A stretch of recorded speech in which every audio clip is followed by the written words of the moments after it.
ആത്മബന്ധുക്കൾക്ക് വിനീതമായ നമസ്കാരം.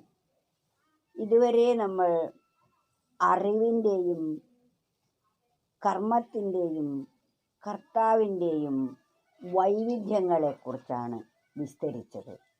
സാത്വികമായ കർത്താവ്, സാത്വികമായ കർമ്മം, സാത്വികമായ അറിവ്. ഒരു വ്യക്തിയുടെ അറിവ് നന്നായാൽ കർമ്മം നന്നാവും. കർമ്മം നന്നായാൽ ജന്മം നന്നായി. ആ മനുഷ്യൻ തന്നെ ഉത്കൃഷ്ടമായി.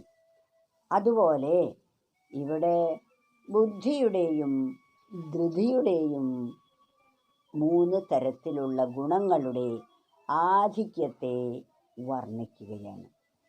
അതിൽ ഭഗവാൻ പറയുന്നു, ഇനി ഞാൻ പറയാൻ പോകുന്നത് ബുദ്ധിയുടെയും ധൃതിയുടെയും വ്യത്യാസങ്ങളെയാണ്. അത് ബുദ്ധേർഭേദം ധൃതേശ്ചൈവ ഗുണതസ്ത്രിവിധം ശൃണു പ്രോച്യമാനമശേഷേണ പൃഥക്ത്വേന ധനഞ്ജയ. ഇനി നമുക്കതിൻ്റെ വിവർത്തനം ഒന്ന് കേൾക്കാം. ധൃതി ബുദ്ധി ഇവയ്ക്കുള്ള ഗുണഭേദങ്ങൾ 3 വിധം പൂർണ്ണമായും വിവേചിച്ചും ചൊൽവതേ കേൾ ധനഞ്ജയ. ഞാൻ നിനക്ക് ബുദ്ധിയുടെയും ധൃതിയുടെയും 3 ഗുണങ്ങൾ ആധിക്യമുണ്ടാകുമ്പോൾ ഉണ്ടാകുന്ന അവസ്ഥകളെ വിവരിച്ചു തരാം. എന്താണ് ബുദ്ധി? ഇപ്പോൾ ഈ ലോകത്തെ അറിയുന്ന നമ്മുടെ ബുദ്ധി, ഈ ബുദ്ധി സാത്വികമാകുമ്പോൾ എപ്രകാരമായിരിക്കും, രാജസമാകുമ്പോൾ എങ്ങനെയിരിക്കും, താമസികമാകുമ്പോൾ എങ്ങനെയിരിക്കും എന്നും, അതുപോലെ ധൃതി. എന്താണ് ധൃതി? ധൃതി എന്ന് പറഞ്ഞാൽ നമ്മുടെ ഭാഷയിൽ പറയുമ്പോൾ എന്തെങ്കിലും ഒരു കാര്യം വളരെ വേഗത്തിൽ ചെയ്യുന്നതിനെ ധൃതി എന്ന് പറയും. ധൃതിയിൽ നടക്കുക എന്നൊക്കെയാണ് ധരിക്കുക. പക്ഷെ ഇവിടെ ധൃതി എന്നതുകൊണ്ട് അതല്ല ഉദ്ദേശിക്കുന്നത്. അവേഗതയെ കാണിക്കുന്നതല്ല ധൃതി.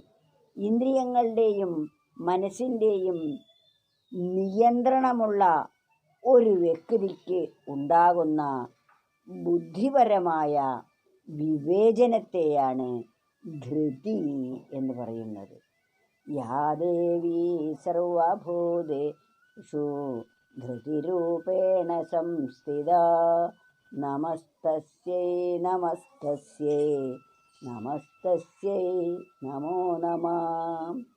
ഏതൊരു ദേവിയാണോ ധൃതിയുടെ രൂപത്തിൽ ഓരോ ജീവജാലങ്ങളിലും വർത്തിക്കുന്നത്, അങ്ങനെയുള്ള ആ ശക്തിയെ നമിക്കുന്നു എന്നാണ്.